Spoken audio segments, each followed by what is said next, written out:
Hi everyone, it's me, Jody Hand, Mrs. Hand Painted, and in today's video I will be showing you a brand new set that I have releasing in my Etsy shop here of paints, and this is called the Retro Holiday Set, and we're actually going to be painting today the retro Putz house that I made for the tin design.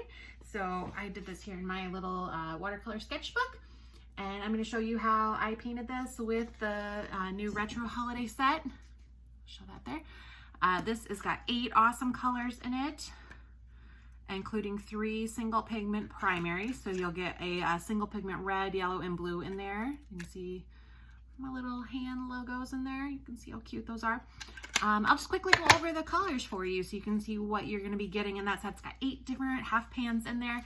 And the first color is cherry, which is the single pigment red. We've got coral, which is that really pretty pink with a little bit of a yellow undertone to it. I've got goldenrod, which is my other single pigment primary here. This is a really pretty, vibrant, warm yellow. Julep, or I think juniper is the next one in the set actually.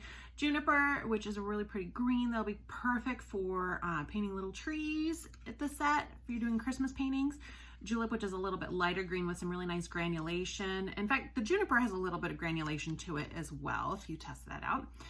Turquoise, which is our single pigment blue in the set. This is cobalt turquoise, and it's got a really nice granulation and texture to it. So that's a really nice blue color. And then I've got peacock blue, which is a little bit of a blend of 2 pigments here. It'll give you a nice teal blue, more on the blue side than the green.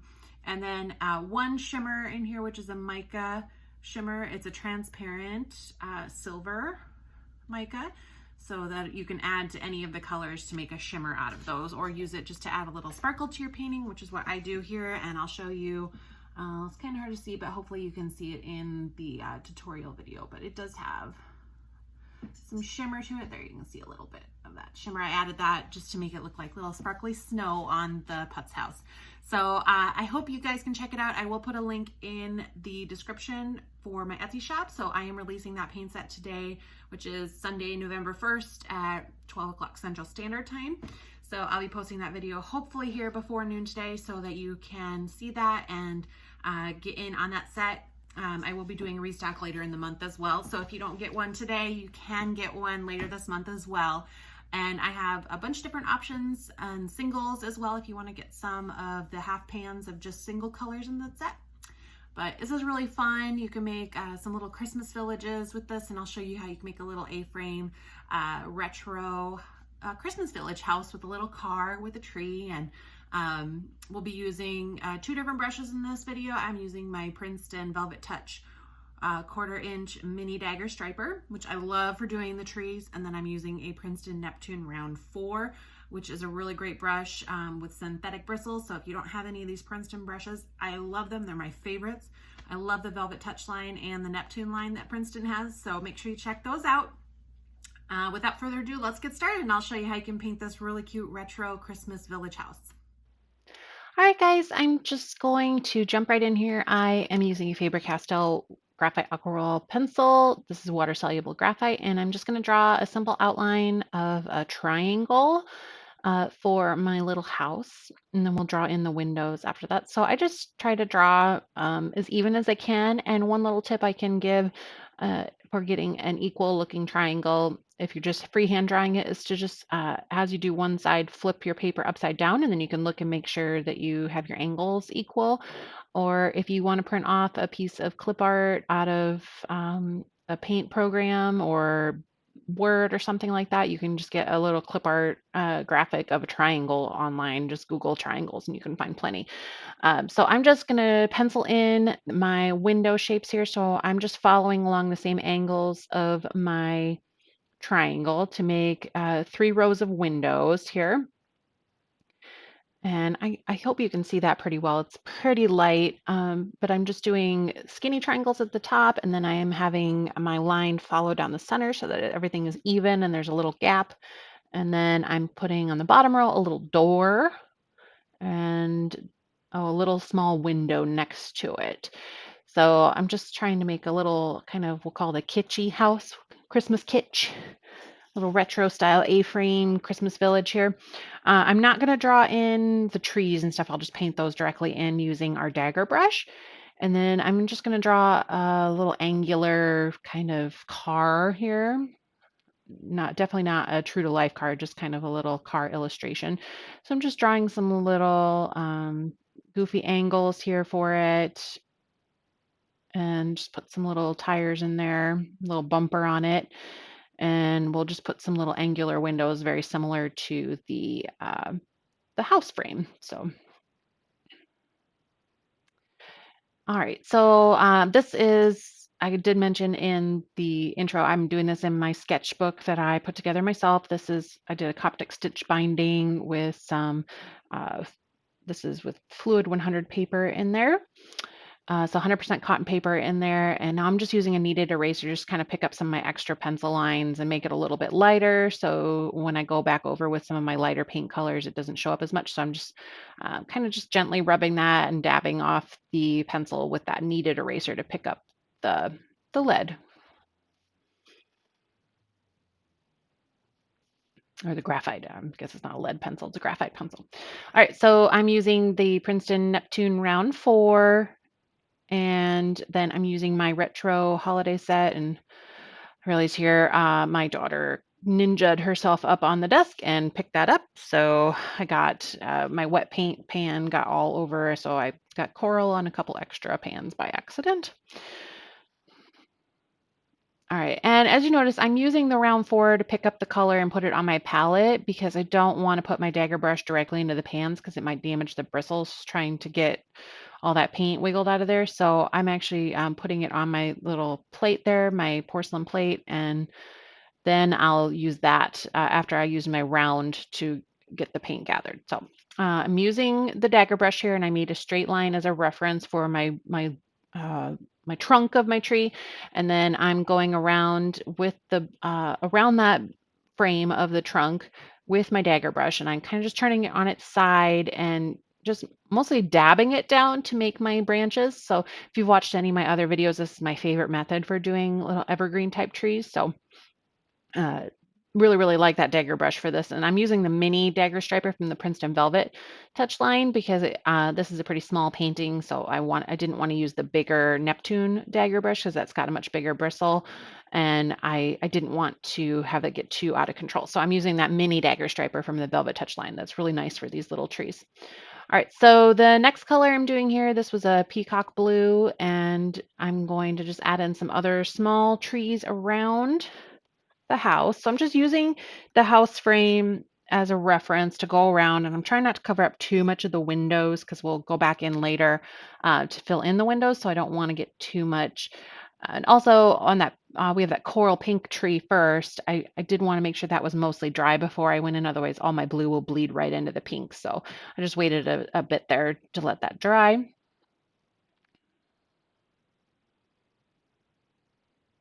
And then I'll add in another little pink tree with that coral pink there. Just kind of layering them up, and then I put the bottom of the tree a little bit lower than the previous one to make it look like it's more in front. And so as you can see here, I switch back over to my round 4 to get my paint on my palette, and then I go back to my Dagger brush to load the brush for the tree so that I'm not damaging my Dagger brush bristles. And then on the opposite side of the house, I'll put a green tree. This is the juniper color I'm using for that one. So it's the darker green of the 2 greens in this set. And just following that same method, I draw my trunk or paint my trunk, and then I turn the brush on its side and kind of just dab in the branches of the tree.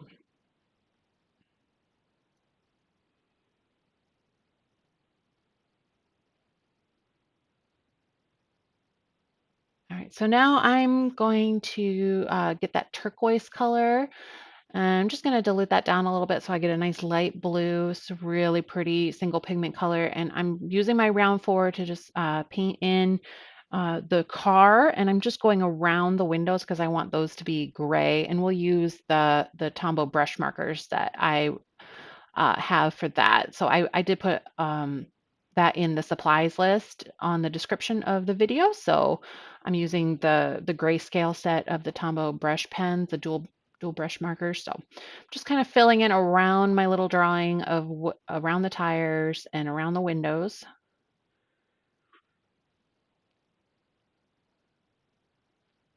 And then I'm going to use a little bit of this goldenrod here. I'm going to dilute that down a lot so that I can do the windows on the house. But well, here, I guess I decided I want to do the door as well. Sorry.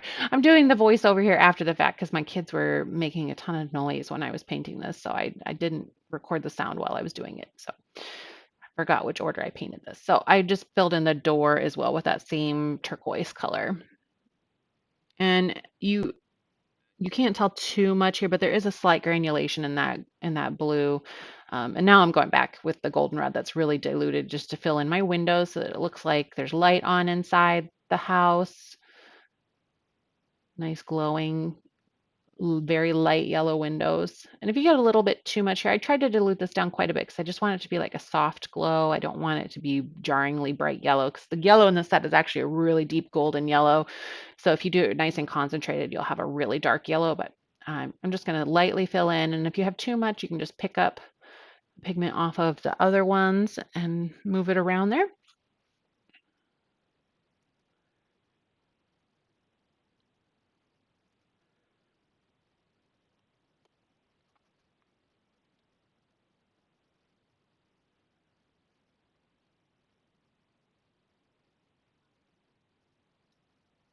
I'm just going to dry that really quick. I wanted to add another tree in there, and I don't want my windows to bleed if I when I go back and do the red around them. So I'm just going to dry that really quick with my heat tool.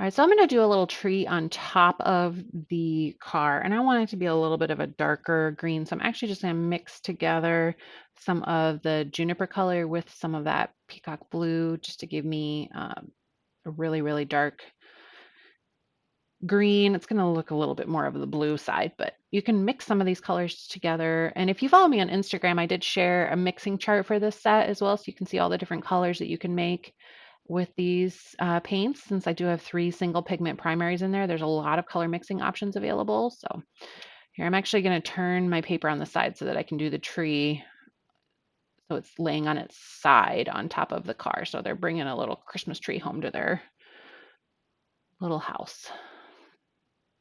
So just follow the same method we just did for the trees around the house to do that one.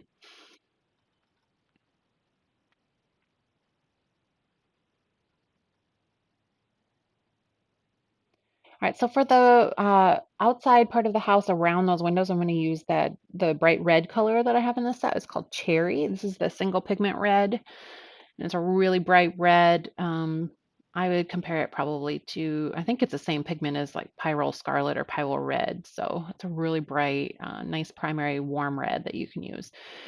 And if you want to make it a little bit darker, you could dab a little bit of the green into it, and that would darken the red up a little bit, or you could add a little bit of blue to get it more of a maroon color.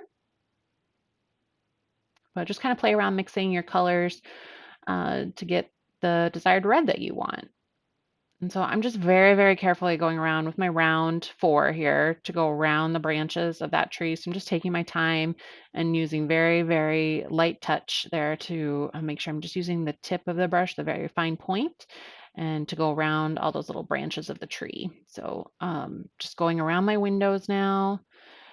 And the reason I did it this way is I instead of doing the windows afterwards, because that red is so much darker than the yellow, this way, if I did go outside of my lines on the yellow after it was dry, that I could go over top with that red and it wouldn't distort the color very much. So this way, if I did go outside of my lines and I didn't get very nice straight lines, then I could just go back over it with the red after the fact.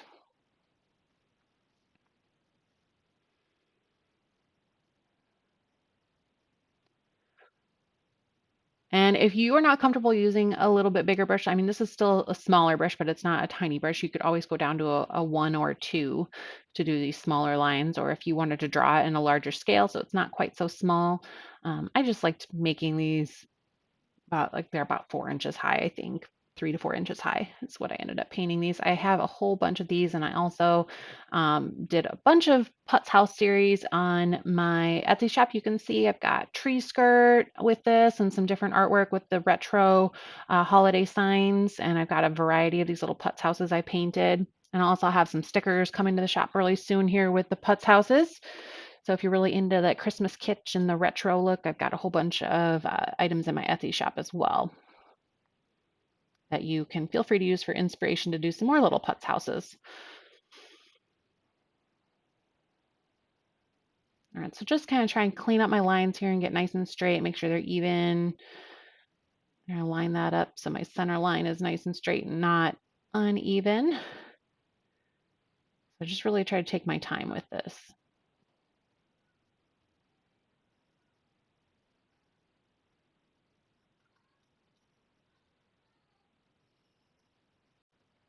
All right, so I just want to make sure all of my pen and my paint is dry, and then I'm going to go back with that shimmer, the mica shimmer that's in there. This is a transparent silver mica. I didn't have my brushes too wet there, so I'm just going to pick up some of that shimmer, and I'm going to go over top of my areas I did the gray, just to give that a little sparkle. And that'll be my sparkly snow. And it doesn't really show up too much here in the video, but if you buy this paint set in person, this is a very, very sparkly shimmer. I'm just gonna add a little bit, dab it here and there on the trees and on top of the tree on the card, and you could add it. So it will be really, really nice looking if you made your own Christmas cards and sent those out. That sparkle will really show up, and it'll add just such a nice little touch.